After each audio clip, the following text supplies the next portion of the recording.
never made it, but I know what it takes. I'm motivated by a mix of emotion. Got my statement, and I'm reading it slow so I can understand it fully. Appreciate my standing, go out of this world and right on time. Oh, never in my life have I seen the sky light up like this. I'm far away from Earth and I wanna know if you exist. Mission control, do you read me? Send me my coordinates lately.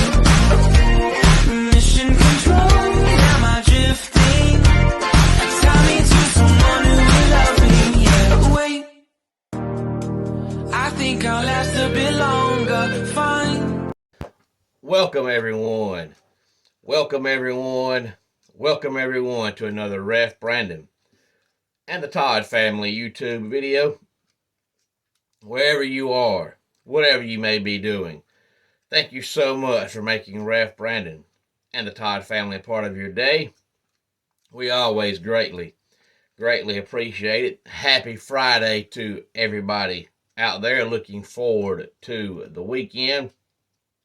I know yesterday should have been a national holiday since it was Major League Baseball opening day. That should be a national holiday where everybody in the world gets off work. Nobody should have to work on Major League Baseball opening day. But this is the time of the year where most sports fans say this is the best time of the year, except for maybe the opening weekend of college football. But you have Major League Baseball opening day. You have the Final Four for the women and the men in the world of college basketball. You have most teams' spring football games coming up here in the next couple of weeks. You have the Masters this upcoming weekend. So it's definitely a great time to be a sports fan. But today, I want to talk about something that I mentioned in yesterday's video.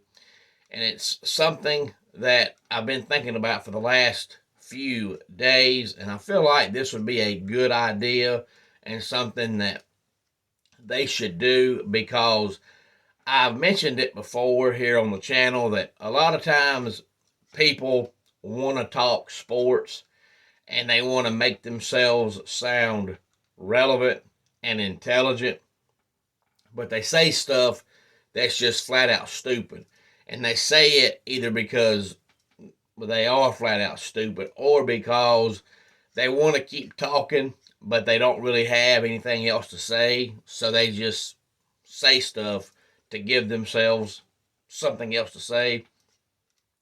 And this time it's about money. And I feel like the solution would be not to mention how much money a coach or a player actually makes. Now, the chances of this happening are slim to none, but I think it would be great. And I'll tell you why. One quick example was this past year in the college football national championship game when Georgia played TCU. There were a few fans, not many, but a few, that were dumb enough and stupid enough to say, well, Kirby Smart should win this game because he makes more money. That is the stupidest thing anybody could say. Kirby Smart won the game because Georgia was better than TCU. It doesn't matter how much money he made. He won the game because he's better. So you're going to try to tell me that if by some chance TCU would have won that game, that all of a sudden Kirby needs to make less money? No. That's stupid. He was making the money he makes because of what he's done in the past. Coaches get raises because of what they've done. Now, if Sonny Dykes continues to win at TCU, he will eventually get a raise. Now, TCU is a private university, so they don't release how much money their coaches actually make. If they do, it's by choice because they don't have to. And that's the way it should be, because a lot of us as humans, we base somebody's expectations on how much money they make. And it's not fair, because if a player gets a raise and makes more money, we're going to expect more out of that player because they're making more money. But if by some chance they have a down year and their contract gets smaller and they make less money, we don't say, well, I don't expect as much now because he makes less money. Once you've seen how good that player is, you're going to expect them to do that every single year. So if we don't say, well, I don't expect as much now because he makes less money, then we shouldn't expect as much when they make more money. It doesn't matter how good the player is, they can only be so good. They can't be perfect because they're human. So if they put up astronomical numbers and they get a raise, their numbers can't get any better. But a lot of us expect more because they make more money.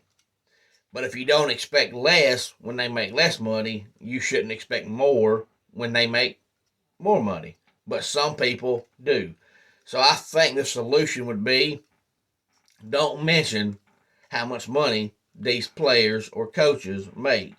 If they get an extension on their contract, mention the years, but don't mention the money. Like, for example, in the head coaching world, Michigan State head coach Mel Tucker, he makes way more money than he should, but he had that one good year and Michigan State panicked and thought he was going to leave, so they wanted to give him a raise. So they gave him a raise, but he got the raise based on what he did that one year.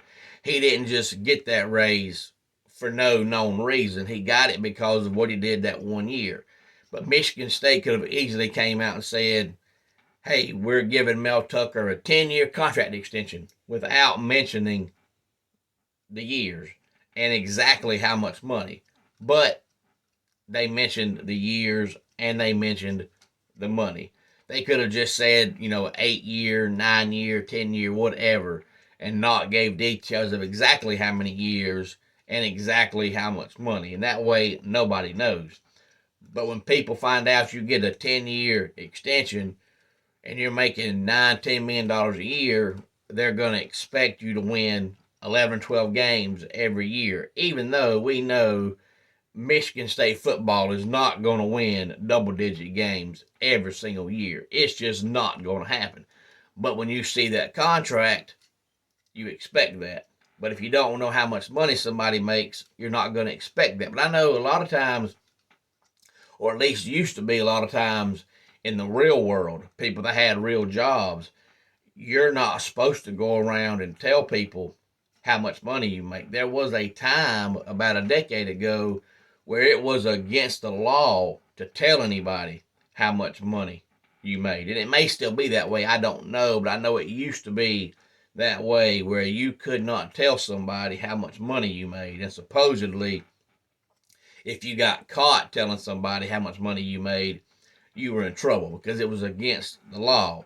And I understood it, because if you've got 4 or 5 people that work together that all do the same thing, but one makes way more and one makes way less, then the one that makes way less is going to be mad because, he or she's doing the same thing that the rest of them are doing, but yet they're getting paid less. So they didn't want you to discuss that. That way, if you didn't make the same amount of money, nobody could be upset about it. And it should be that way in the sports world. People don't know how much money you make. And that's the way it should be. That way they can expect more of you because they don't know how much money you're making. And the reason why I bring this up is because I mentioned yesterday in my video that Shohei Ohtani is probably going to get $55 or $60 million a year in the offseason on his contract. It's probably going to be a $9 or $10 million, a 9 or 10 year deal for 55 or 60 million a year. And if you've seen the kid play, you know he can't play any better. His hitting numbers are phenomenal. His pitching numbers are phenomenal. That's all he can do. He can't play better. He can't pitch every single day, and he can't get a hit every time he bats because he's human. He's going to get out. But when you make $60 million a year, people are going to expect that, and it's impossible. So we should just stop discussing how much money a coach or a player makes and just talk about maybe the years. And you ain't even got to give the exact years. If they get a 10-year contract and just say, hey, they got a contract extension where they're going to be here for a while. You don't have to give the exact years. But a lot of people's mindset changes when they find out how much money somebody makes. Players can't perform any better just because they make more money. They can do a little bit better, but they can't do a lot better. If a quarterback is completing 70% of his passes, we'll just say 70%, and he throws for 5,000 yards, and he throws 45 touchdowns, if he goes out and gets a raise, his numbers aren't going to improve because those numbers are already great. You're not going to complete every single pass you throw. It's impossible. But if you already have numbers like that and you get a raise, people are going to expect you to play better, even though if you sit back and look at it logically and see their numbers, they can't play better. You can only play so good. But to a lot of people, the money affects how they feel about somebody. And I guess it's human nature in a way to think if somebody is going to make more money, they should do more. But if you look at it at your job, everybody in the world, no matter what your job is and how long you've been there, everybody in the world feels like they should make more money. There ain't nobody in the history of ever sat back and said, you know what, at my job, I make such great money, I don't need more. No, you think you need more money. And these players are the same way. But at your job, if you work 8 hours a day and you work your butt off, and you think, I need more money, and you get more money, you can't go in the next day and work harder. You work 8 hours a day. That's all you can do. The best you can do is the best you can do. So if you work your butt off at your job and you work as hard as you work at your job and you think you need more money and you get it, you can't perform any better. You did your best. Well, players are the same way. Just because they feel like they need more money and they get more money, if they've played the best they can play, that's the best they can do. So I think we need to just stop discussing the money and just discuss maybe, possibly, the years. Any thoughts on it, please feel free to let me know.